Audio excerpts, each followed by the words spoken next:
Et c'est parti pour cette deuxième vidéo, donc sur 5 conseils qui ont été donnés dans le stage avec les directeurs de casting que j'ai fait à Paris. Donc avant de démarrer, faut que tu saches que cette vidéo faut que vous sachiez que cette vidéo c'est la deuxième que je fais. Donc si vous n'avez pas vu la première, je vous remets le lien juste ici en haut. Enfin bref, tu peux cliquer dessus et tu arriveras dessus. Avant toute chose, vraiment, je vous remercie. La première vidéo, j'ai jamais reçu autant de commentaires en dessous. Beaucoup de soutien de votre part. Vous m'avez tous dit que tous mes efforts pour faire une bonne décoration dans mes vidéos ne servent à rien. Qu'en fait, vous en foutez complètement. Donc aujourd'hui, j'en ai pris bonne note. Je me suis pas fait chier. Il y a zéro décor. J'ai juste pris mon téléphone et je me refilme comme ça à la one again. Apparemment, ça a plu. Donc pourquoi se prendre la tête? Je vais directement dans le vif du sujet. J'ai renoté pour vous 5 bons conseils qui ont été partagés. Il faut savoir qu'en l'occurrence, j'ai peut-être pris 30-40 pages de notes durant ce stage. Ça a été un stage de folie. Comme je vous avais dit, il m'a coûté très cher, plus de 2000 €. Enfin, tout compris, j'ai été à près de 2000 €. Mais vraiment, je suis super content de l'avoir fait. J'ai terminé donc vendredi passé. Pour l'anecdote, j'ai pas fait de vidéo plus tôt alors que j'aurais bien voulu parce que je me suis chopé le Covid le lendemain de mon retour. Donc d'un côté, tant mieux, j'ai pu profiter du stage à fond jusqu'au bout. Là, je suis toujours sous Covid, mais dans quelques jours, ce sera terminé. Et comme vous voyez, ça va très bien, j'ai aucun souci. Donc, je suis parmi les chanceux à ce niveau-là. Ça explique pourquoi j'ai un peu traîné à faire cette deuxième vidéo. Bon, je traîne pas plus, je rentre dans le vif du sujet. Juste dernier petit point, sachez que si vraiment ce type de format vous plaît, c'est-à-dire que voilà, moi ici je pense que c'est des conseils à nouveau qui vont vraiment aider pour ceux qui veulent décrocher des rôles, enfin moi personnellement quand j'ai reçu ces conseils lors du stage par les directeurs de casting, j'étais comme un gosse quoi. Je me dis putain mais c'est vraiment du lourd, ça me donne un plan d'attaque, je sais mieux comment aborder les castings, comment essayer d'avoir des rôles. Donc voilà, si vous voulez d'autres vidéos comme ça, je vous le dis directement, je vous invite à le mettre dans les commentaires après. Si je vois qu'il y a de nouveau de l'engouement, j'ai de quoi faire encore beaucoup de vidéos vu toutes les notes que j'ai prises à ce stage. Voilà, sans plus attendre, on attaque. Conseil numéro 1. Donc comme la dernière fois, je vais vous le lire en live parce que j'ai rien préparé, si ce n'est quelques petites notes. Donc, ouais, par rapport à l'analyse de texte avant de faire un casting. Donc pour les castings où vous recevez un texte à étudier, eh bien, parfois, on ne sait juste pas comment l'aborder. On se dit, mais comment est-ce que je dois le jouer en fait? Qu'est-ce que le réalisateur attend, etc. Donc, j'avais déjà un petit peu abordé ce point dans la dernière vidéo. Ici, j'ai envie de préciser par rapport à vraiment l'analyse technique. Lorsque vous avez votre texte, déjà le premier point à savoir, c'est que les didascalies, donc parfois il est marqué entre parenthèses, elle pleure ou en hurlant ou en colère, vous voyez ces petites didascalies qui vous informent l'état du personnage. C'est quelque chose qui n'est absolument pas obligatoire et même c'est plus à ne pas tenir compte qu'à tenir compte. Et ça, moi, c'est quelque chose que j'ai découvert à ce stage. Je pensais qu'il fallait forcément, s'il était marqué pleurer, j'aurais dû faire semblant de pleurer. Il faut pas tomber dans ce piège-là pour 2 raisons. Premièrement, parce que 9 personnes sur 10 vont tomber dans ce piège. Donc le directeur de casting qui fait passer 50 fois le même casting ou 30 fois, il en a marre de voir tout le monde faire semblant de pleurer au même endroit. C'est quelque chose de chiant. Donc s'il voit que vous amenez quelque chose, pas un pleur, mais quelque chose de plus subtil ou quelque chose de plus vrai, de plus authentique, je sais pas, peut-être un rire nerveux ou rien, peut-être juste rien, parce que la personne est en train de vivre sa douleur à l'intérieur. Mais voilà, ne tombez pas dans le piège de jouer les didascalies. Ce n'est absolument pas nécessaire, ce n'est absolument pas obligatoire. C'est l'auteur du texte qui l'a mis, et parfois on se rend compte déjà que ça ne marche pas. Mais de façon générale, de toute façon, ça doit venir de l'acteur. C'est l'acteur qui doit sentir que son personnage a envie de pleurer. C'est pas la didascalie qui doit lui dire. Donc, premier conseil par rapport à cette analyse de texte, je lis en même temps, hein. Désolé. Également par rapport aux espaces. Donc si vous voyez, il y a des espaces dans le texte, ne tombez pas dans le piège de vous faire toujours l'espace à ce moment-là. Soyez ouvert sur votre interprétation du texte. C'est à vous vraiment à décider comment vous allez faire. Il ne faut pas pleurer parce qu'il est marqué. S'il y a un espace, vous n'êtes pas obligé de faire un temps de pause à ce moment-là. Et même si vous voulez pousser le truc, si par exemple il est marqué elle est très contente de lui faire un bisou ou je suis très content que vous m'ayez embrassé, voilà, elle exprime son état. Vous n'êtes pas obligé de le faire en étant content. Vous pouvez mettre des sous-entendus. Par exemple, je suis très content que vous m'ayez embrassé. Vous pouvez montrer qu'en fait c'est ironique. Vous voyez, quand vous faites une analyse de texte, vraiment le but de ce conseil numéro 1, c'est de ne pas tomber dans le piège de faire ce qui est marqué, de faire ce qui est logique dans la première lecture du texte, amener de la subtilité. Ne tombez pas dans le piège des didascalies, ne faites pas les mêmes espaces que ce qui est déjà écrit. Amenez quelque chose de différent. Vous pouvez faire des sous-entendus, vous pouvez faire vraiment votre proposition. Et donc, pour conclure ce premier conseil, ce qui a été recommandé, c'est d'écrire, en fait, de réécrire vous-même le texte. Par exemple, dans un document Word, où vous ne mettez aucun espace, vous ne mettez pas les didascalies, vous réécrivez tout le texte à la suite comme ça, et vous l'étudiez comme ça. Donc déjà, pour l'étudier, c'est bien parce qu'au moins, enfin, vous connaîtrez vraiment tout à la suite. Vous mettez uniquement vos répliques, hein, pas celles de l'autre. Vous réécrivez tout votre texte, toutes vos répliques à la suite l'une de l'autre. Et au moins, vous ne serez pas tenté de faire des espaces aux mêmes endroits que tout le monde. Vous n'aurez plus ces histoires de didascalie en tête, et vous allez pouvoir commencer à imaginer des sous-entendus, des choses comme ça. Voilà, j'ai pris du temps sur ce premier conseil, mais au moins c'était, j'espère, bien expliqué. Le deuxième conseil, c'est par rapport à... Donc, le directeur de casting a dit tel quel, votre bande démo n'est pas votre CV. Donc, quand vous envoyez votre bande démo pour un casting, on a tendance au début à foutre absolument tout ce qu'on a fait dans notre bande démo, même les trucs qui sont nuls à chier, et se dire ouais mais comme ça il va voir que j'ai beaucoup joué, comme ça il va me voir dans plein de rôles, et en fait ça a beaucoup plus tendance à nous desservir qu'à nous servir de fonctionner comme ça, pour la simple raison que le Dircast il va voir limite que ça de vous. Donc l'idée, c'est d'avoir la logique inverse. Ils s'en foutent que vous ayez joué dans un truc ou dans 50 trucs. Vraiment, ils s'en foutent. Ce qu'ils veulent voir, c'est juste qu'est-ce que vous renvoyez. Et ce que vous renvoyez, est-ce qu'il peut l'imaginer dans le rôle qu'il cherche. Donc, juste même une seule scène suffit. Il vaut mieux mettre une seule scène dans laquelle vous êtes vraiment bon. Vous êtes vraiment fier. C'est vraiment le top du top de ce que vous ayez fait. Il vaut mieux mettre une seule scène comme ça et envoyer que ça, plutôt que d'envoyer 15 scènes pour montrer absolument que vous avez joué plein de rôles et que la première scène était géniale et puis les 14 qui suivent sont toutes pourraves. Donc ne tombez pas dans le piège de croire que votre bande démo est un CV. Et alors le directeur de casting avait ajouté arrêtez de faire les clichés, c'est-à-dire que les hommes veulent absolument montrer une image où ils sont en mode gangsta, en mode avec un flingue, montrer qu'ils savent jouer le gros dur, le policier, le gangster, et souvent c'est pas très crédible, donc de nouveau ça leur dessert plus que ce que ça leur sert. Vous n'êtes pas obligé d'avoir des images de vous avec un flingue si vous êtes un mec. Et pour les femmes, eh bien c'est jouer la marquise, apparemment il disait. Que toutes les femmes se montrent en marquise, et voilà, il y a ce côté princesse qui ressort. De nouveau, enfin, vous n'êtes pas obligé de mettre ça si derrière il n'y a pas de jeu, il n'y a pas un truc où on se dit waouh, ça sert à rien.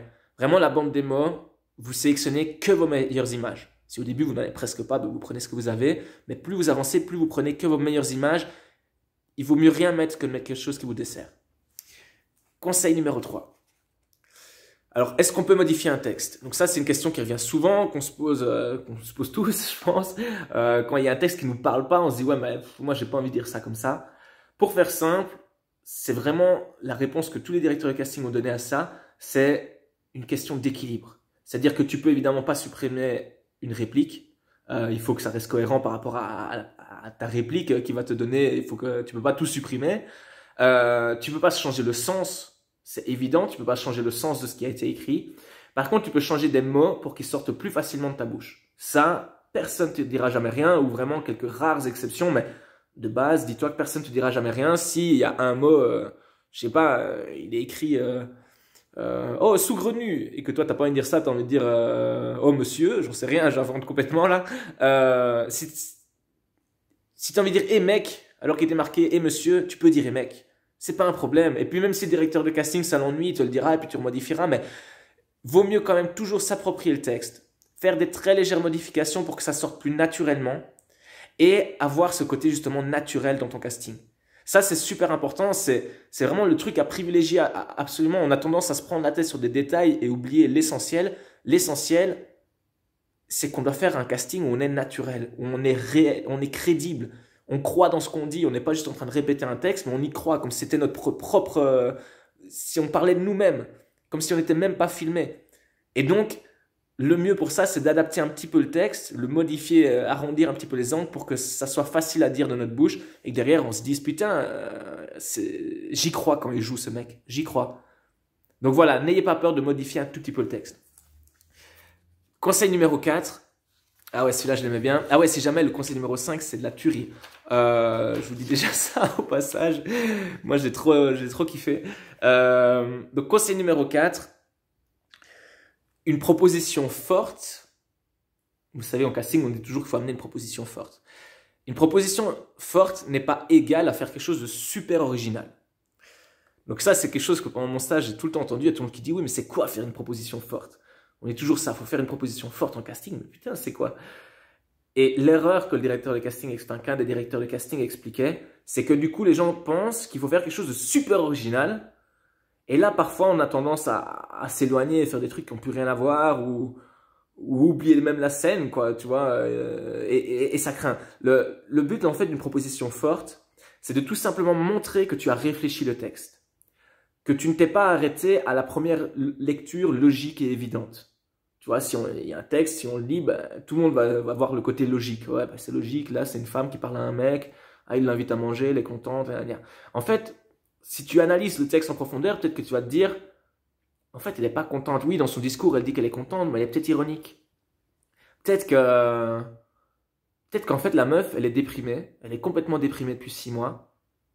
Et qu'elle dit qu'elle est contente, mais derrière, elle cache une profonde tristesse et on ressent pas de joie, en fait, quand elle va dire, ah oui, ok, ça va, on peut aller manger samedi soir, mais on ressent qu'elle se force, qu'elle a pas envie, et voilà. Et tu peux totalement jouer ton personnage et faire cette proposition de femme déprimée, alors que le texte te dit, ah ben c'est une femme qui est contente d'aller au restaurant, mais toi, t'amènes autre chose. Et là, c'est une proposition forte. Mais t'es pas parti dans quelque chose de tiré par les cheveux. Tu as juste en fait choisi une direction pour ton personnage. C'est-à-dire, ok, ce personnage-là, la situation, ça je vais pas la changer parce que c'est le texte. La situation, c'est qu'il y a un mec qui vient et qui lui propose d'aller manger un repas et elle accepte. Ça c'est la situation, elle est écrite, je peux pas la changer. Par contre, la direction, ça je peux le choisir. C'est-à-dire, est-ce qu'elle est heureuse? Est-ce qu'elle est jalouse? Peut-être qu'en fait, elle était super jalouse et qu'elle a accepté parce que ça fait 6 mois qu'elle voit que le mec tourne autour d'un autre et du coup, on va ressentir dans son discours qu'elle est jalouse et qu'elle y va en mode ah ben, c'est pas trop tôt que tu m'invites, gros.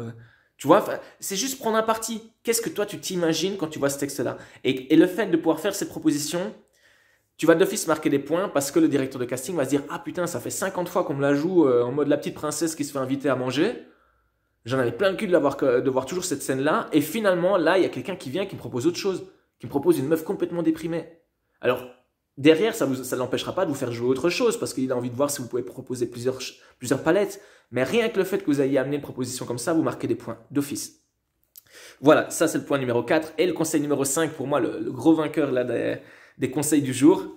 Je suis à 12 minutes. Bon, vous m'avez dit la dernière fois que c'était bon, donc je continue. En gros, grosse question qu'on se pose tous, comment arriver à jouer au cinéma? Comment arriver à décrocher des rôles, ne serait-ce que des castings en fait. On est tous dans la même merde, hein, franchement. On est tellement que c'est super compliqué. Je me suis rendu compte qu'en plus en France, avec, comment ça s'appelle les Français, vous avez le droit de toucher de l'argent les mois où vous ne tournez pas. Et ça, l'intermittence, voilà. Ce qui fait que vous êtes vraiment énormément. Et donc plus vous êtes, plus c'est dur d'avoir des castings. C'est déjà dur partout, mais en France, je pense que c'est particulièrement compliqué. Donc, le conseil en or ici, comment arriver à jouer un jour dans des films qui sont au cinéma. Je ne parle même pas des films TV, je ne parle pas des reportages et tout ça, je parle vraiment du cinéma. Et en gros, il y a 2 directeurs de casting qui sont vraiment bien en place, qui ont donné exactement le même conseil. Donc pour moi, ça veut dire que c'est du sérieux. Ils ont dit, limite, la seule porte d'entrée aujourd'hui, ouvrez vos oreilles, c'est par les courts-métrages. Donc les courts-métrages, attention, je ne parle pas du petit court-métrage qu'un mec, enfin tout dégueulasse, qui va jamais mener à rien. Je parle des vrais beaux courts-métrages, c'est-à-dire des courts-métrages qui sont produits par des maisons de production, des courts-métrages qui vont donc aller en festival. À ce moment-là, eh bien, ça vous permet non seulement de vous faire voir par le biais du cinéma, ça permet de montrer que vous jouez. Entrer dans les courts-métrages et jouer dans des courts-métrages est beaucoup plus accessible que de jouer dans un vrai film. Et le truc, c'est que les réalisateurs des courts-métrages sont ceux qui seront les réalisateurs des films 5, 6, 10 ans après. Et donc, ils ont déjà bossé avec vous, que vous avez vécu une belle expérience, que vous avez amené votre court-métrage au César, par exemple, et que donc forcément, il y a des souvenirs qui ont été gravés. 5 ans après, quand il va jouer son film et qu'il aura besoin d'un mec qui correspond à votre physique, il va se dire, bah ouais, mais moi, Daniel, j'ai fait un court-métrage avec lui il y a 5 ans, ça s'est super bien passé. Notre court-métrage, on l'a amené au César, on a été sélectionné, on n'a pas eu le César, mais ça n'empêche que c'était une putain d'expérience. Ben vas-y, je vais le rappeler, Daniel, en fait. Et ça, ils nous l'ont tous dit, c'est le moyen pour rentrer dans le cinéma aujourd'hui. Donc concrètement, qu'est-ce qu'il faut faire? Parce que c'est ce que vous voulez, c'est un vrai plan. Enfin moi en tout cas, c'est ce que je voulais quand j'étais au stage. Vous regardez les maisons de production qu'il y a en France. Donc vous allez sur IMDb, là, c'est ça, le site IMDb. Vous regardez toutes les maisons de production qu'il y a dessus. Et vous allez voir quelles sont leurs spécialités. Chaque maison de production a des tendances. Ils vont faire plus de reportages, plus de TV, plus de cinéma, plus de courts-métrages.